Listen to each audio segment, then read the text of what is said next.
안녕하세요. 귀로 듣는 과학TV입니다. 오늘은 광합성의 비밀은 무엇일까라는 주제로 신비로운 자연의 마법을 탐구해보겠습니다. 식물과 햇빛의 특별한 관계, 그리고 광합성이 지구 생태계에 미치는 놀라운 영향까지 과연 식물은 어떻게 이산화탄소를 활용할까요? 미래의 식물과 광합성이 인류에 끼칠 영향은 무엇일지 마지막까지 함께 알아보세요. 광합성이란 자연의 마법 같은 과정. 광합성이란 무엇일까요? 광합성은 식물이 햇빛을 이용해 이산화탄소와 물로부터 포도당과 산소를 만들어내는 놀라운 과정입니다. 이 과정은 마치 자연의 마법과도 같아서 우리가 매일 마시는 공기에서부터 지구의 생태계까지 깊은 영향을 미칩니다. 광합성의 핵심은 엽록체라는 세포 내 기관에서 이루어지는데, 여기서 엽록소라는 색소가 햇빛을 흡수합니다. 햇빛은 식물에게 에너지를 제공하고, 이 에너지를 통해 물과 이산화탄소가 화학 반응을 일으켜 포도당과 산소가 생성됩니다. 이 과정은 단순히 영양분을 만드는 것에 그치지 않고 지구의 모든 생명체에게 필수적인 산소를 제공합니다. 식물의 광합성은 대부분의 경우 낮에 일어나지만 일부 식물은 밤에도 광합성을 진행할 수 있습니다. 이러한 식물들은 특별한 방법으로 에너지를 저장하고 활용하는데, 이는 식물의 생존 전략 중 하나입니다.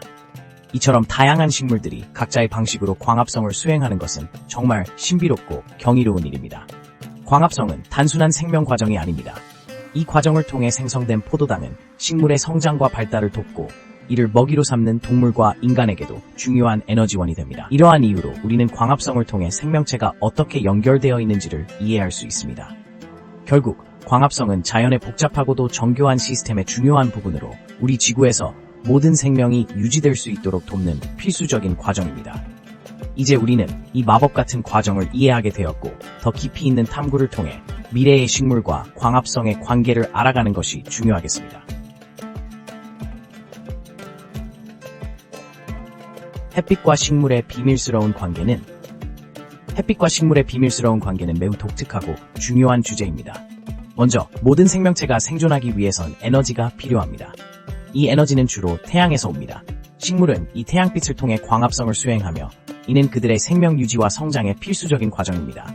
식물의 잎에 있는 클로로필이라는 색소가 햇빛을 흡수하는 역할을 합니다. 클로로필은 식물의 초록색을 만들어주는 물질로 햇빛의 에너지를 화학적 에너지로 전환하는 데 중요한 역할을 합니다. 이렇게 변환된 에너지는 식물이 이산화탄소와 물을 이용해 포도당과 산소를 생성하는 과정에 필요합니다. 이 포도당은 식물의 성장과 발달에 사용되며, 산소는 우리가 숨쉬는 데 필요한 귀중한 자원입니다. 또한 식물은 특정 파장의 빛을 더 잘 흡수합니다. 예를 들어 파란색과 빨간색 빛은 클로로필에 의해 가장 잘 흡수되며, 이는 식물이 광합성에서 가장 효과적으로 에너지를 얻는 데 도움이 됩니다. 반면 초록색 빛은 반사되기 때문에 우리가 식물을 초록색으로 인식하게 됩니다. 이처럼 햇빛과 식물 사이의 관계는 서로에게 이로운 상호작용을 만들어냅니다. 식물은 햇빛을 통해 에너지를 얻고, 이 과정에서 발생하는 산소는 동물과 인간에게 필요한 공기를 제공합니다. 따라서 우리는 식물과 햇빛이 서로 연결되어 있음을 알 수 있습니다. 이런 비밀스러운 관계는 지구 생태계의 기본적인 뼈대를 이루며 모든 생명체가 서로 의존하는 복잡한 생태계를 형성하게 됩니다. 이와 같은 과정을 통해 식물은 자연에서 중요한 역할을 하며 지속 가능한 지구를 유지하는 데 기여합니다. 그러므로 햇빛과 식물의 관계는 단순한 현상이 아니라 생명체 존속의 핵심 요소라고 할 수 있습니다. 식물이 햇빛을 어떻게 활용하는지 이해하는 것은 우리의 환경을 더 잘 보호하고 관리하는 데 필수적인 지식이 될 것입니다.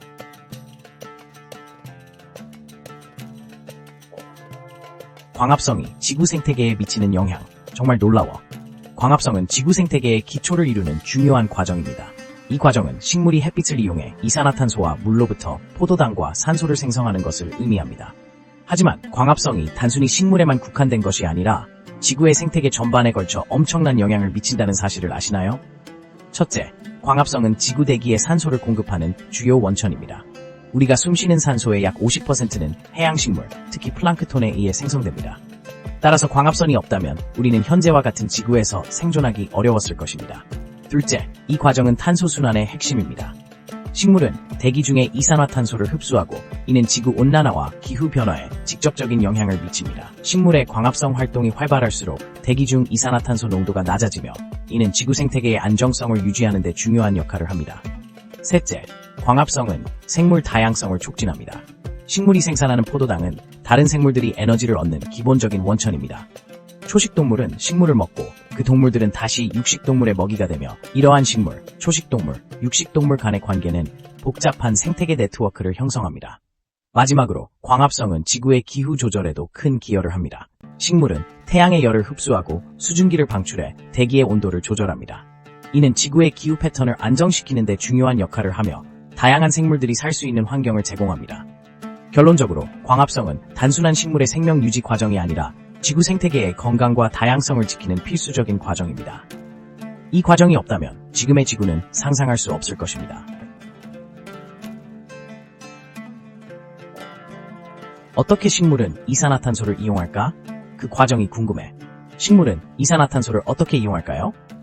이 질문에 답하기 위해서는 먼저 광합성의 과정을 이해해야 합니다. 식물은 주로 잎을 통해 대기 중에 이산화탄소를 흡수합니다. 이 과정은 기공이라는 작은 구멍을 통해 이루어지며 식물의 잎 뒷면에 위치해 있습니다. 기공은 필요할 때 열리고 닫히며 이를 통해 식물은 이산화탄소를 흡수하고 산소를 방출합니다. 흡수된 이산화탄소는 잎의 세포 내 엽록체로 이동합니다. 엽록체는 식물이 햇빛을 이용해 에너지를 생성하는 장소입니다. 햇빛이 엽록체의 클로로필이라는 색소에 흡수되면 그 에너지는 물과 이산화탄소를 결합하여 포도당과 산소를 만들어내는 화학 반응을 촉진합니다. 이 반응을 우리는 광합성이라고 부릅니다. 특히 이산화탄소는 포도당의 탄소 원자가 됩니다. 포도당은 식물이 성장하고 에너지를 저장하는 데 필수적인 역할을 하죠. 이렇게 생성된 포도당은 식물의 다양한 부분으로 운반되어 성장, 생존에 필요한 에너지를 제공합니다.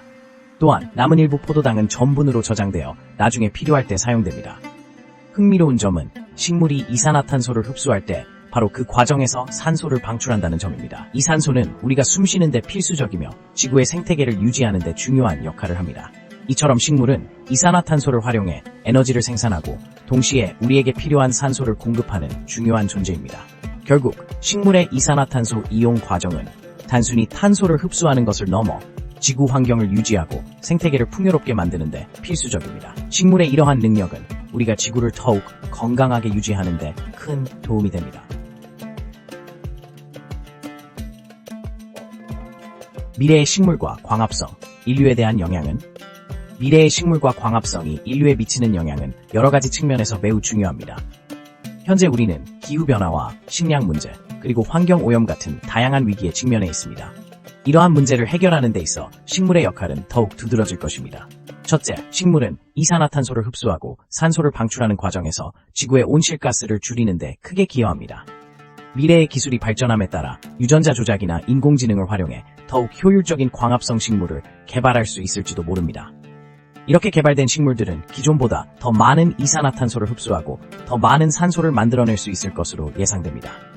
둘째, 농업 분야에서도 변화가 필요합니다. 증가하는 인구와 함께 식량 수요가 급증하고 있습니다. 이를 해결하기 위해서는 광합성이 더 효율적으로 이루어지는 식물의 개발이 필수적입니다. 예를 들어 특정 환경에서도 잘 자라는 내구성이 뛰어난 식물들이 개발된다면 극한 기후에서도 안정적인 농업 생산이 가능해질 것입니다. 이는 인류의 식량 안보에도 긍정적인 영향을 미칠 것입니다. 셋째, 생물 다양성을 유지하는 데도 큰 역할을 할 수 있습니다.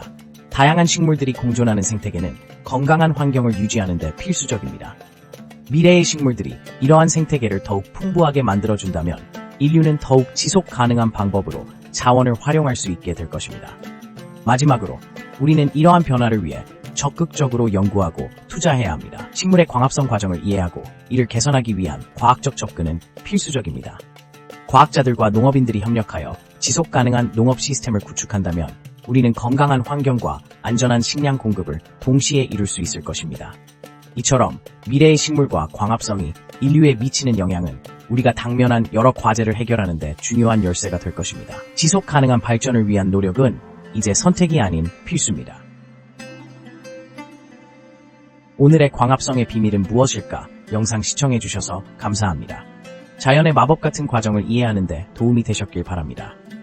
유익한 정보가 마음에 드셨다면 구독과 좋아요 버튼을 눌러주세요. 다음 영상에서도 더욱 흥미로운 과학 이야기를 준비하겠습니다. 감사합니다.